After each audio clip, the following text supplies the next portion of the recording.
Hello team, welcome to another ATP Geopolitics video with myself, Jonathan, MS Pearce. Ukraine War News Update, first part thereof for the 5th of March 2025. Just before we get started, I am sporting a Canadian top today from Michael Vujar. Thank you, Michael, who owns a retro eBay clothing shop there. And he has sent me a bunch of stuff. He's done that before, and I was going to wear an ice hockey top he had sent me before today to show my support for Canada because they've been tariffed. And this box turns up, and I've got a whole load of Canadian paraphernalia. Bit of Kiwi love there for the Canterbury Tops clothing company that make a lot of rugby stuff. And yeah, just below there, Canada. So, Canada. Anyway, thanks, Michael. Appreciate that. Right, let's get to Ukrainian General Staff figures from the Russian losses from the day before. All these prepositions. And all the caveats to these figures are in the description to the video below. 1,250 personnel lost, which is there or thereabouts. Bit of a drop from yesterday, but still pretty decent number for the Ukrainians there. 1 tank, obviously much lower there, and 6 troop-carrying AFVs is a very low number. In that category, 23 artillery systems is above the daily average, but below where we've seen it for the last week. It's been a really good category for losses for the Ukrainians. Russians have been really attrited in terms of artillery systems of late. 108 drones, so not as high as we've seen it previously, but a fairly big night of drones last night. The night before was pretty low.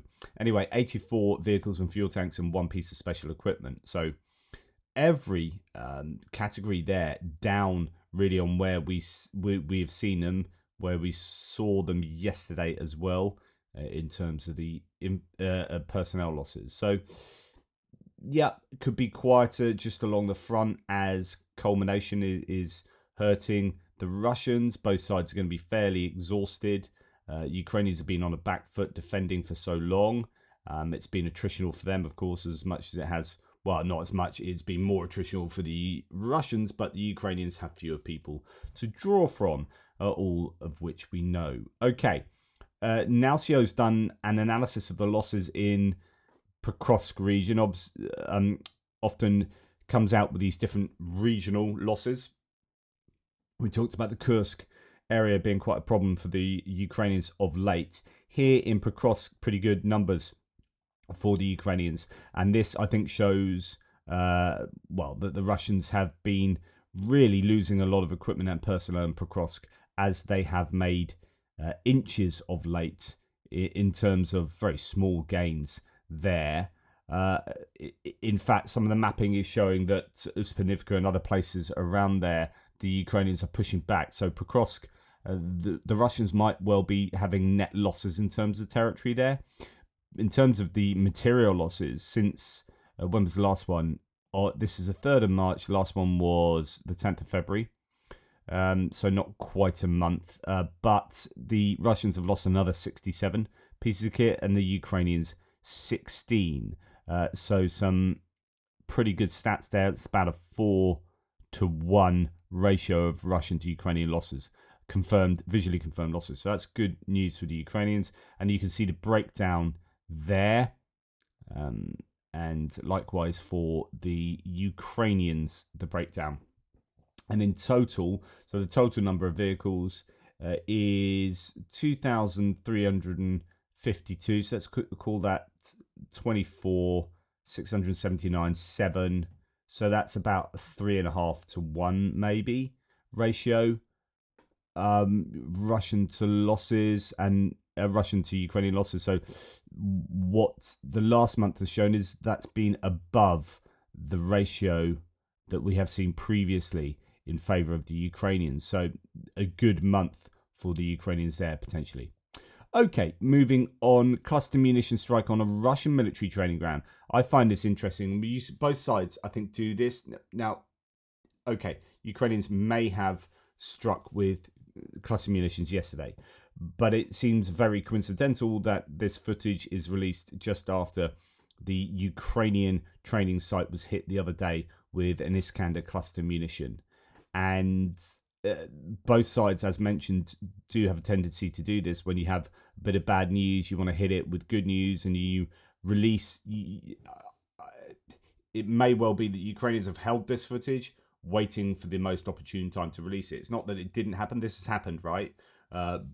But it might have happened some time ago. Or the other option is the Ukrainians went, right, that was really embarrassing. We need to get some cluster munitions and fire at some training grounds, and actually have done that subsequent. So either or. I mean, this has happened. Cluster munitions and strike on Russian training and military training grounds near or in the Kherson region. I don't know what the outcome of this has been. You can see where it took place. So down near probably Skadovsk. No, Skadovsk is further to the east, but near the spit, the Tendriska spit that then that goes all bar that goes along here, and you've got up here. You've got the other bar, the other spit. I've just lost the ability to remember things. Kimburn Peninsula and Spit. So that's Kimburn Peninsula, Kimburn Spit. This is a Tendriska Spit, which has seen quite a bit of activity. There were a couple of attempts to land there by the Ukrainians. One was pretty disastrous, and they lost a lot of kit. But anyway, that has happened. So yeah, it could be payback, or it could be an opportune time to release previously recorded footage. Right, Frontelligence, Tatarigami involved with this. So Frontelligence Insight have done a special report on AWOL trends, absent without leave, people that deserted, and casualty ratios in Russia and Ukraine. In assessing overall manpower casualty ratios, we analysed Russian AWOL figures alongside Ukrainian estimates, factoring in killed in action, missing in action, and recruitment rates to assess the war's prospects. So thanks to Inform Napalm, a Ukrainian OSINT community, we analysed the screenshot of a Russian presentation slide detailing desertion numbers. The percentage and corresponding figures allowed us to calculate the total number of AWOL cases across all Russian military districts. As shown in the translated graph, the southern military district has the highest number of desertion cases. This is unsurprising, as it includes the former 1st and 2nd Army Corps, now the 51st and 3rd Combined Arms Armies, which are largely composed of forcibly mobilised residents from occupied territories. So in other words, why there are more people deserting here is these are Ukrainians from occupied territories who have been forcibly mobilised to join the army to fire against Ukrainians. So there is that. Through simple calculations, as demonstrated in the image, we determined the total number of desertion and AWOL cases in the southern military district, arriving at a figure of 22,577 cases. And you can see that on the screen now. After applying the same method to each district, we arrived at a total of 50,554 documented AWOL cases across all military districts. While this number is not exhaustive, desertion rates among naval and air force specialists are low enough to be considered insignificant overall. According to the USARI report, what we know about AWOLs and desertions, the desertion rate in the US Army during the Vietnam War averaged about 5%. This rate, comparable to current desertion levels in Russia, does not indicate a collapse. Our team estimates the Ukrainian military AWOL rates are higher than Russia's, with the caveat that many Ukrainian soldiers went AWOL to join preferred ones rather than waiting for official transfers. In other words, the AWOL stats are going to be skewed for the Ukrainians because they actually leave units to go and join another unit because they don't like that unit. Additionally, some deserters returned through the amnesty program, and then there was an amnesty program that allowed people to come back and rejoin. To determine the loss ratio, we employed a slightly different method. Rather than combining regular KIA, MIA, and WIA numbers, we focused on killed in action, missing in action, heavily wounded, and desertions. This helped us to mitigate the inflated numbers caused by medium and light injuries. When factoring in KIA, heavily wounded, disabled, and missing in action, and deserters, the total number of permanently lost personnel is estimated at approximately 560,000 for Russia and 300,000 for Ukraine. This results in an approximate loss ratio of 1 to 1.87, so almost the 2 to 1 Russian to Ukrainian losses. for irreversible manpower losses. While these numbers may seem favourable for Ukraine, it suffers from a smaller mobilisation base and weaker mobilisation. Russia, with a population of at least 3 times larger and more effective recruitment system, should ideally suffer from a loss ratio of closer to 1 to 3.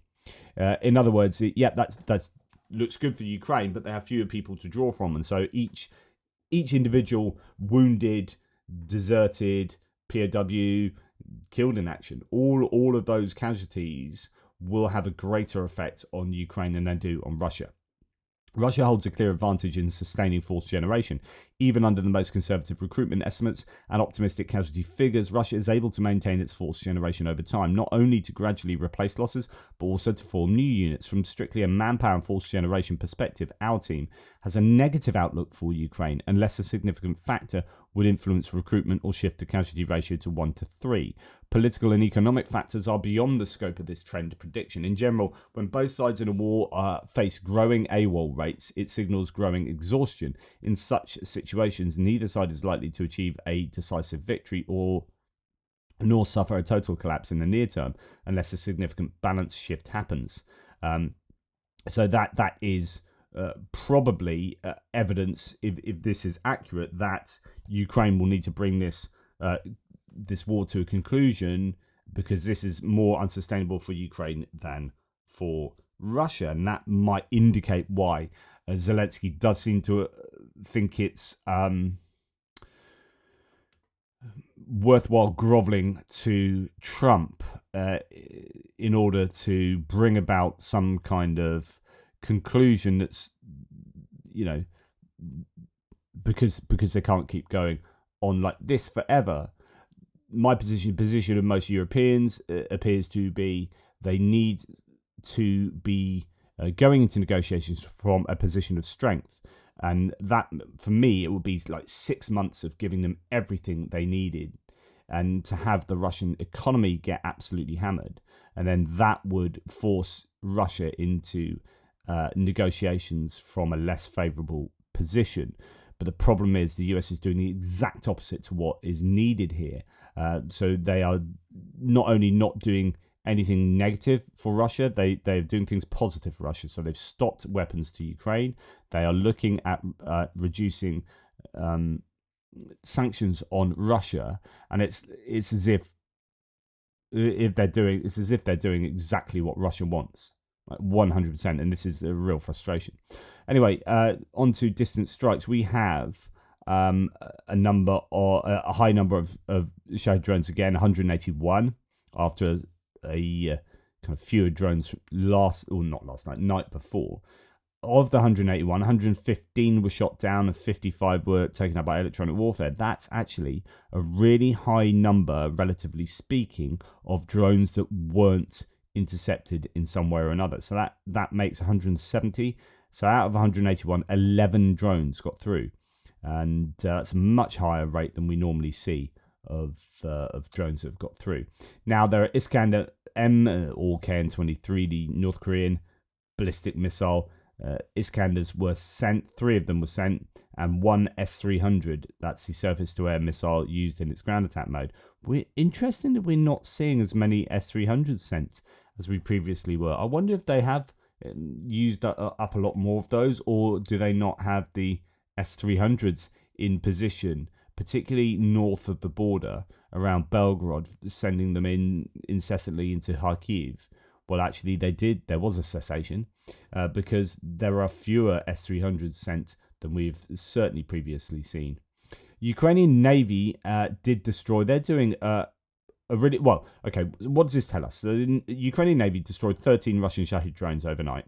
You can watch combat footage from the Odessa region here. It tells us 2 things. One is that they have ramped up their ability to take down drones from vessels, either patrol boats loaded with weaponry or unmanned sea vehicles, so unmanned surface vehicles that might be operating with things like the Harris, the APKWS laser-guided missiles on the back, the Vampire missiles on the back.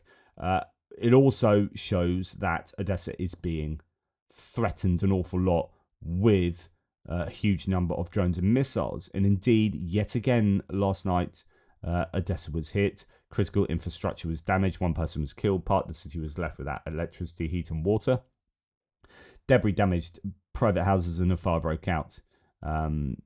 So a missile hit an empty sanatorium in the Bilhorod Dnistrovsky district. So that is, a continued scenario. We are consistently seeing, unfortunately, Odessa being on the wrong end of missiles and drones. There is a plan afoot, it appears, from the Russians to degrade the Ukrainians there particularly.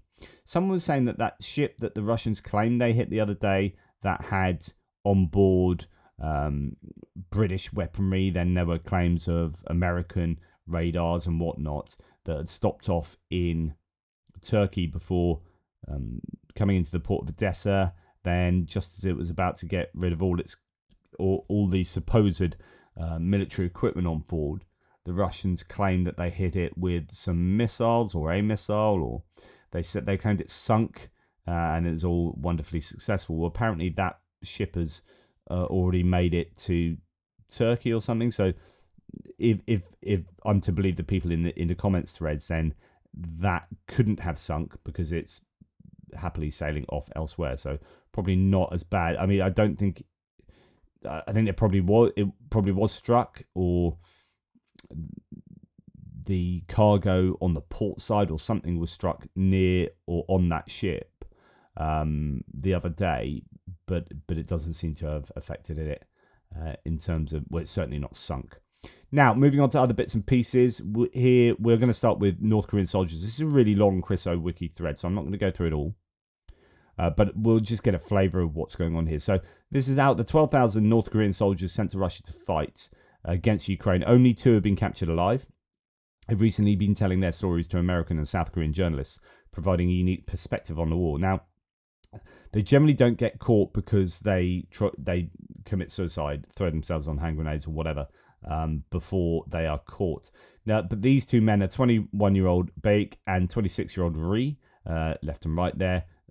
Both privates in the Korean army. It numbers up to 80,000 men. It's dedicated to carrying out military, political, and psychological operations. Both men say they were working under the direction of the Reconnaissance General Bureau, North Korea's agency for clandestine operations such as commando raids, infiltrations, and disruptions.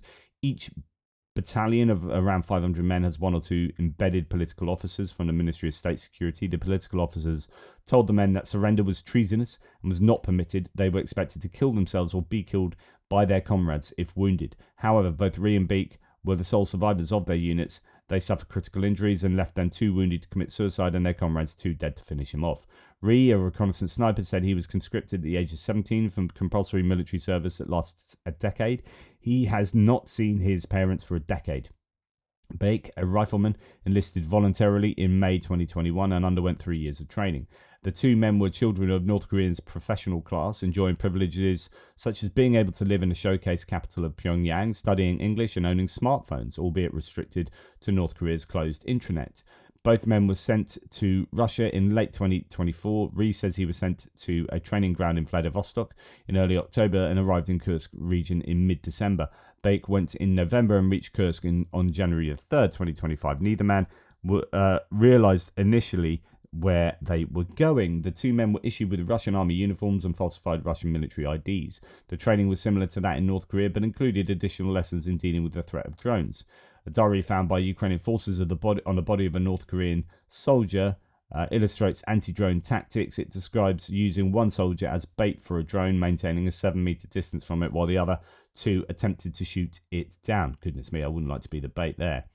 Yong appears to have been sent to Russia. This is the guy that wrote the diary as a punishment for penance for some unspecified wrongdoing. His diary includes an entry explaining why he had gone there. And then, we're going to miss that out. According to a former North Korean soldier who defected in 2019, quote, letters expressing your loyalty to the regime are an attempt to leave a legacy that allows you to be glorified in case you die in battle. So there you go. So what else do we have? Baker and Ree were closely monitored by North Korean state security operatives in Russia. Ree says that security operatives, quote, told us that all Ukrainian military drone operators were actually South Korean soldiers. Bate says that food and clothing were fine, no complaints. They appear to have been better treated than the Russians themselves, some of whom have complained on video about the North Koreans getting supplies that they lacked. The North Koreans did not have much contact with the Russians. Quote, as lower-ranking soldiers, we had little interaction. Everything was handled by higher-ups, ammunition, supplies, clothing. There wasn't much direct communication between North Korean and Russian soldiers. The North Koreans suffered heavy casualties. Ree says, almost everyone I came with has been killed. All the men who came with me are gone. In my unit, all my comrades have died. There is no one left. He says there were originally about 63 to 65 men in his company. Quote, they're all gone.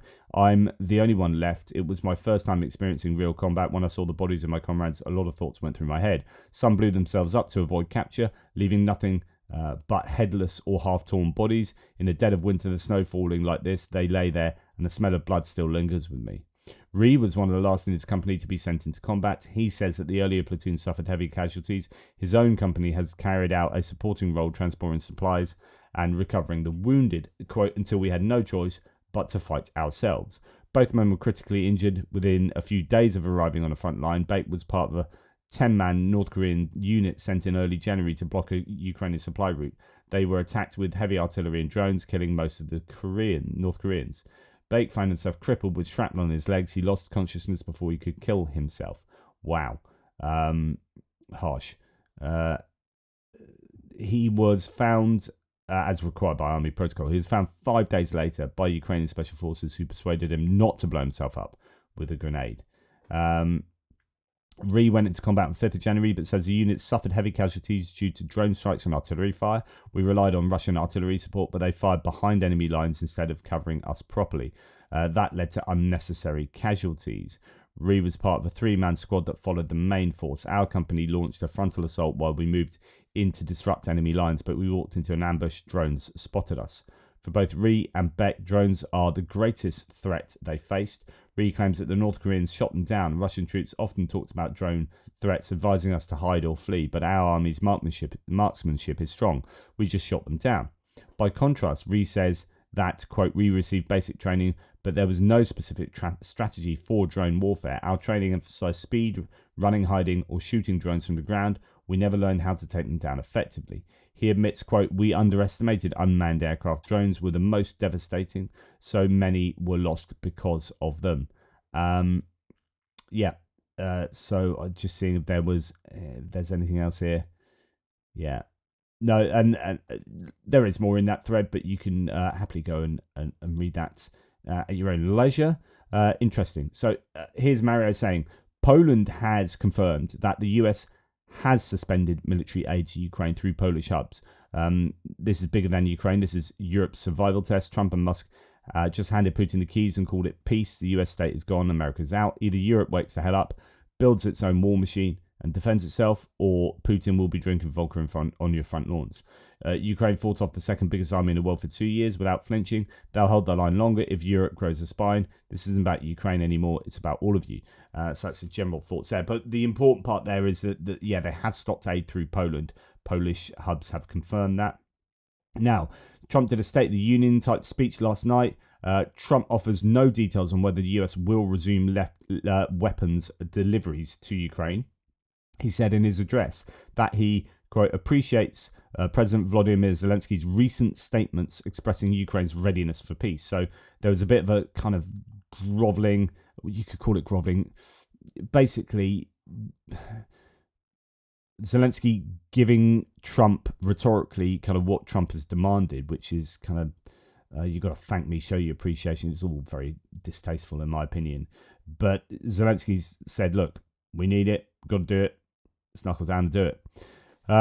But there are problems. There are some severe problems. So the US has continued intelligence sharing with Ukraine despite the military aid freeze, according to CNN. So this was one of the worries that, intelligence is not going to be shared as they cut aid back as well. But actually it has continued, at least according to CNN, referencing sources familiar with the matter.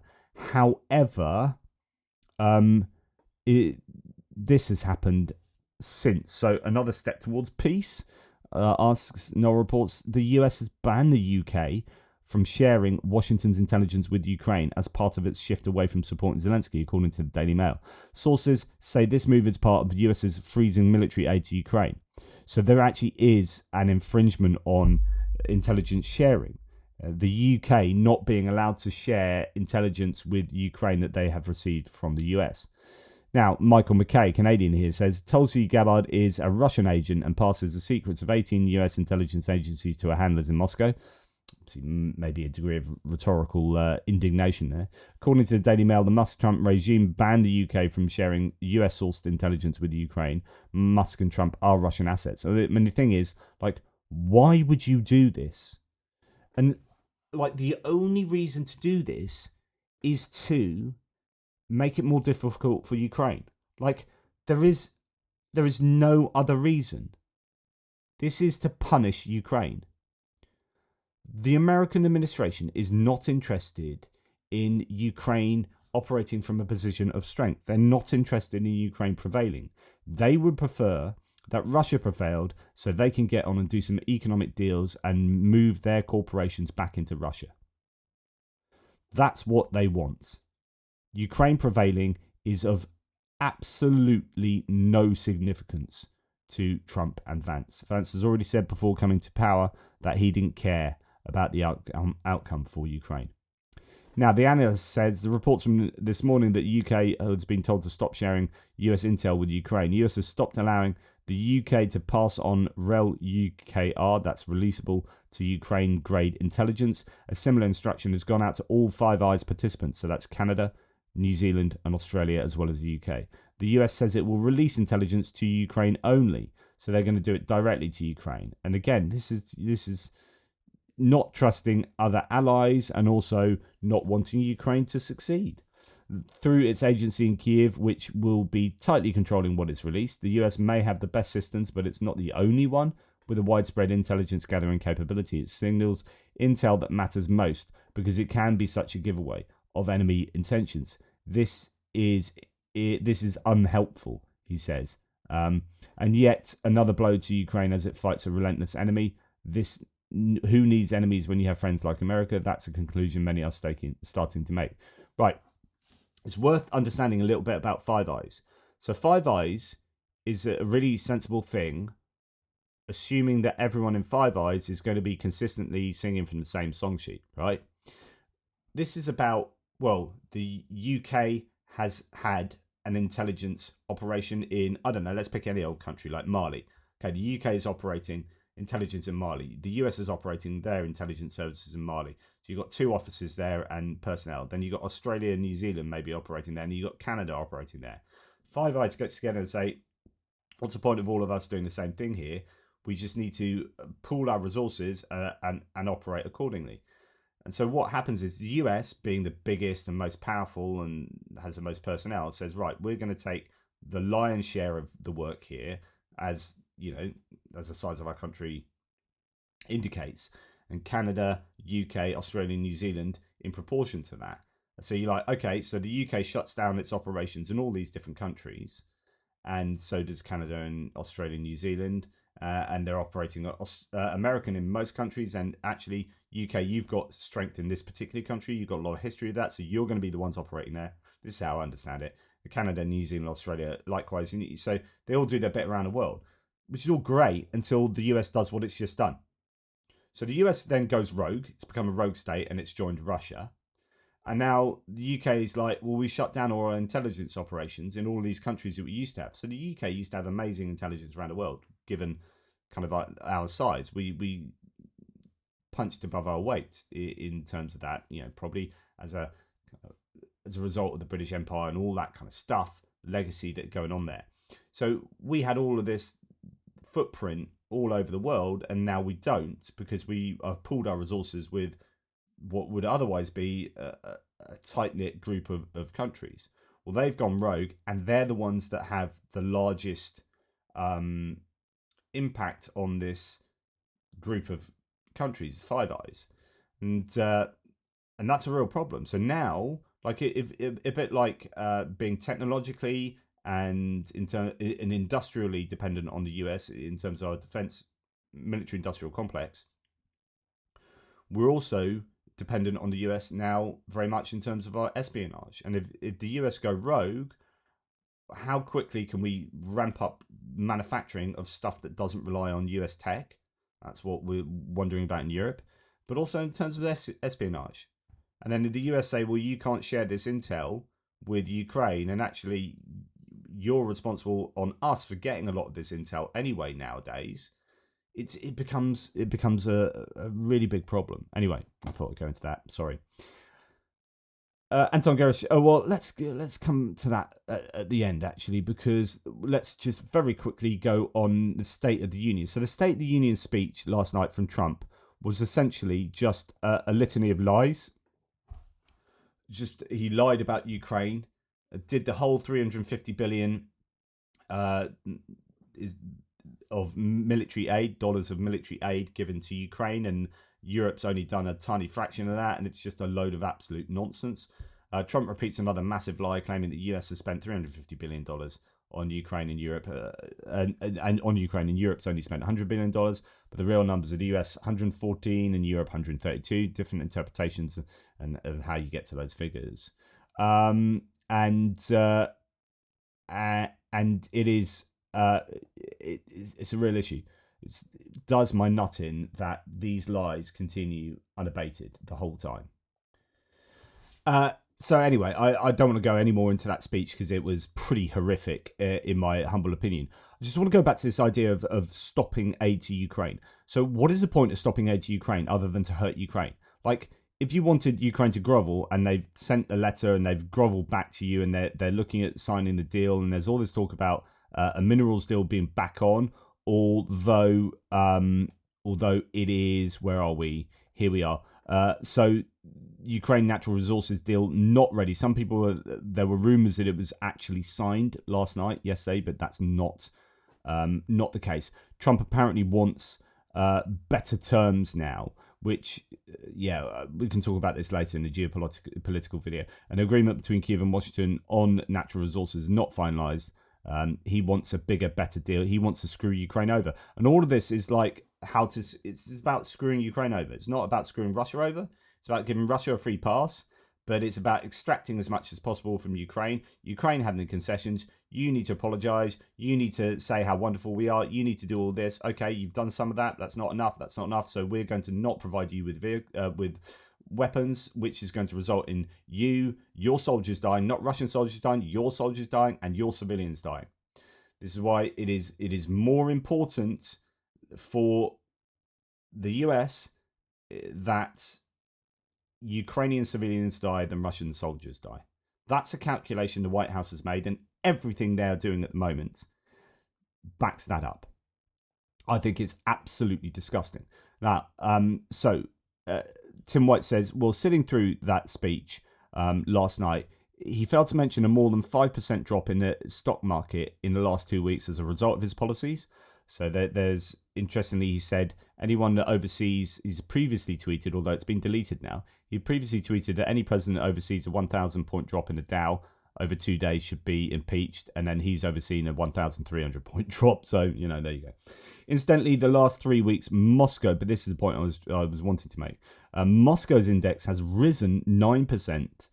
So Trump is definitely doing well for Russia. He also neglected to mention how his USA First policies have strengthened the ruble and weakened the dollar. When he took office, $1 bought 100 rubles, and it's now down to 89.